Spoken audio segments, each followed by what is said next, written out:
Hi friends, இன்றைக்கி நம்ம பார்க்க போகிறது வளர்த்தமிழ் டாபிக் உள்ள போயிடலாம். உலகில் எத்தனைக்கும் மேற்பட்ட மொழிகள் உள்ளன? 6000. யாமறிந்த மொழிகளிலே தமிழ் மொழி போல் இனிதாவது எங்கு காணோம் என்ற வரியை இயற்றியவர் யார்? பாரதியார். என்று பிறந்தவள் என்று உணராத இயல்பினலாம் எங்கள் தாய் என்ற பாடலை இயற்றியவர் யார்? பாரதியார். தமிழில் நமக்கு கிடைத்துள்ள மிக பழமையான நூல் எது? தொல்காப்பியம். உயிரும் மெய்யும் இணைவதால் தோன்றுபவை உயிர்மெய். தமிழ் எழுத்துக்களில் பெரும்பாலும் டேஷ் எழுத்துக்களாகவே அமையும். வலஞ்சுழி. வலஞ்சுழி எழுத்துக்கள் எவை? அனைத்தும் சரி. இங்கே இருக்க 3 ஆப்ஷனும் கரெக்ட். சரிங்களா? இடஞ்சுழி எழுத்துக்களில் பொருந்தாதது எது? ஆப்ஷன் டி ஔ. தமிழ் என்னும் சொல் முதலில் எந்த நூலில் இடம்பெற்றுள்ளது? தொல்காப்பியம். Question number 10. தமிழ்நாடு என்ற சொல் முதலில் எந்த நூலில் இடம்பெற்றுள்ளது? சிலப்பதிகாரம். தமிழன் என்ற சொல் முதலில் எந்த நூலில் இடம்பெற்றுள்ளது? அப்பர் எழுதிய தேவாரத்தில். தமிழன் கிளவியும் அதனோரற்றே என்ற பாடல் வரி இடம்பெற்றுள்ள நூல் எது? தொல்காப்பியம். இமிழ்கடல் வேலியே தமிழ்நாடு ஆக்கிய இது நீ கருதினை ஆயின் என்ற பாடல் வரி இடம்பெற்றுள்ள நூல் எது? சிலப்பதிகாரம். தமிழன் கண்டாய் என்ற சொல் இடம்பெற்றுள்ள நூல் எது? அப்பர் தேவாரம். அக்ரிணையை பிரித்து எழுதுக. அதில் பிரித்தோம் அப்படின்னா அல் ப்ளஸ் திணை அப்படின்னு கிடைக்கும். பாகற்காய் பிரித்து எழுதுக. பாகு ப்ளஸ் அல் ப்ளஸ் காய், அதாவது பாகு அல்லாத காய் அப்படின்னு அர்த்தம். 8 தொகையும் 10 பாட்டும் டேஷ் இலக்கியங்கள் ஆகும். சங்க இலக்கியங்கள். திருக்குறள், நாலடியார் முதலியன டேஷ் நூல்கள் ஆகும். அறநூல்கள். பூ ஆனது தோன்றுவது முதல் உதிர்வது வரை டேஷ் நிலைகளை கொண்டது. 7 ஸ்டேஜை கொண்டது. ஓகேவா? மா என்ற சொல் எந்தெந்த பொருட்களை தரும்? இங்கே இருக்க option A, option B, option C இருக்க அத்தனை வேர்ட்ஸுமே மாங்கிற சொல்லுக்கு பொருள் கொடுக்கும். சரிங்களா? அனைத்தும் சரி. தமிழுக்கு டேஷ் என்னும் சிறப்பு பெயரும் உண்டு. முத்தமிழ். எண்ணத்தை வெளிப்படுத்துவது டேஷ் தமிழ் ஆகும். இயல் தமிழ். உள்ளத்தை மகிழ்விப்பது இசைத்தமிழ். உணர்வில் கலந்து வாழ்வை நல்வழிப்படுத்துவது நாடகத்தமிழ். தமிழ் கவிதை வடிவம் யாவை? துளிப்பா, கவிதை, செய்யுள். இவை அனைத்துமே சரி. தமிழின் உரைநடை வடிவத்தில் பொருந்தாதது எது? புதுக்கவிதை. ஆல், அரசு, மா, பலா, வாழை போன்ற தாவரங்களின் இலை பெயர் என்ன? இலை. அகத்தி, பசலை, முருங்கை போன்ற தாவரத்தின் இலை பெயர் என்ன? கீரை. அருகு, கோரை போன்ற தாவரங்களின் இலை பெயர் என்ன? புல். நெல், வரகு போன்ற தாவரங்களின் இலை பெயர் என்ன? தாள். மல்லிச்செடியின் இலை பெயர் என்ன? தழை. சப்பாத்தி கள்ளி, தாழை போன்ற தாவரங்களின் இலை பெயர் என்ன? மடல். கரும்பு, நாணல் போன்ற தாவரங்களின் இலை பெயர் என்ன? தோகை. பனை, தென்னை போன்ற தாவரங்களின் இலை பெயர் என்ன? ஓலை. கமுகு மரத்தின் இலை பெயர் என்ன? கூந்தல். மொழியை கணினியில் பயன்படுத்த வேண்டுமானால் அது டேஷ் அடிப்படையில் இருக்க வேண்டும். எண்கள். வேளாண்மை என்ற சொல் இடம்பெற்றுள்ள நூல் எது?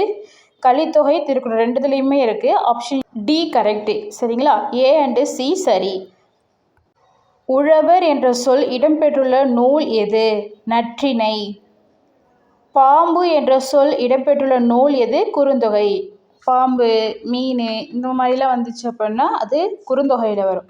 வெல்லம் என்ற சொல் இடம்பெற்றுள்ள நூல் பதிற்று 10.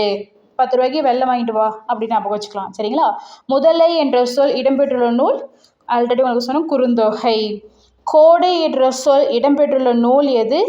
அகநானூறு. கோடை காலத்தில் இளநீர் குடித்தா அகம் குளிரும். சரிங்களா? அதை ஞாபகம் வச்சுக்கோங்க. உலகம் என்ற சொல் இடம்பெற்றுள்ள நூல் எது? ஆப்ஷன் ஏவும் பியும் சேர்ந்தது தான். அதாவது ஆப்ஷன் டி தான் correct answer. A and B சரி. அதாவது தொல்காப்பியத்திலும் திருமுருகாற்றுப்படை 2துலேயுமே உலகம் என்ற சொல் இடம்பெற்றிருக்கு. Answer option D, A and B சரி. 44. மருந்து என்ற சொல் இடம்பெற்றுள்ள நூல் எது? அகநானூறு. ஊர் என்ற சொல் இடம்பெற்றுள்ள நூல் எது? தொல்காப்பியம்.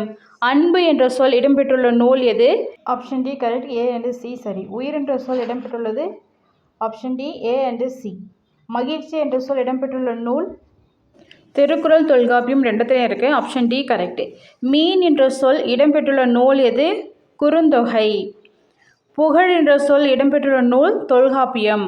அரசு என்ற சொல் இடம்பெற்றுள்ள நூல் திருக்குறள்.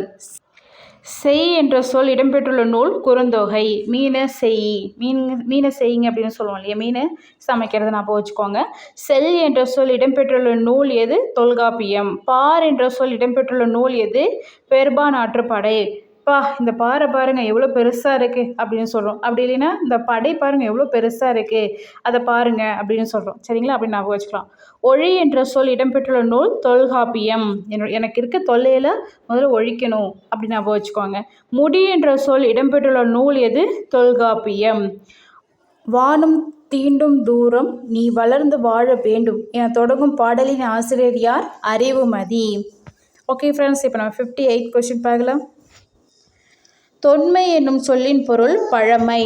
இடது புறம் என்னும் சொல்லை பிரித்தெழுத கிடைப்பது இடது பிளஸ் புறம். சீரிழமை என்னும் சொல்லை பிரிக்க கிடைப்பது சீர் பிளஸ் இளமை.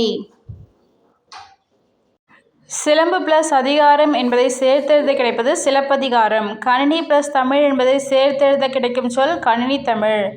நாம் சிந்திக்கவும் சிந்தித்ததை வெளிப்படுத்தவும் உதவுவது மொழி. 1 என்ற எண்ணுக்குரிய தமிழ் எழுத்து க, 2க்குரிய தமிழ் எழுத்து உ, 3க்குரிய தமிழ் எழுத்து ஞ, 4க்குரிய தமிழ் எழுத்து ச, 5க்குரிய தமிழ் எழுத்து ரு, 6க்குரிய தமிழ் எழுத்து பார்த்தீங்கன்னா சா, 7 என்ற எண்ணுக்குரிய தமிழ் எழுத்து ஏ, 8க்கு பார்த்தீங்கன்னா அ, 9க்கு பார்த்தீங்கன்னா கு, 10க்கு கா போட்டு பக்கத்தில் 0. உலகில் 6000க்கும் மேற்பட்ட மொழிகள் உள்ளன. கூற்று 1. கூற்று 2. யாமறிந்த மொழிகளிலே தமிழ் மொழி போல் இனிதாவது எங்கு காணும் என்றவர் பாரதியார். இது ரெண்டுமே சரி இல்லைங்களா? அடுத்து லாஸ்ட் கொஷின். 5 என்ற எண்ணுக்குரிய தமிழ் எழுத்து ரு கரெக்டு. 7 என்ற எண்ணுக்குரிய தமிழ் எழுத்து ஆ இல்லை. சரிங்களா? ஸோ அப்போ கூற்று 1 சரி, கூற்று 2 தவறு. Thank you friends. நெக்ஸ்ட் வீடியோவில் பார்க்கலாம்.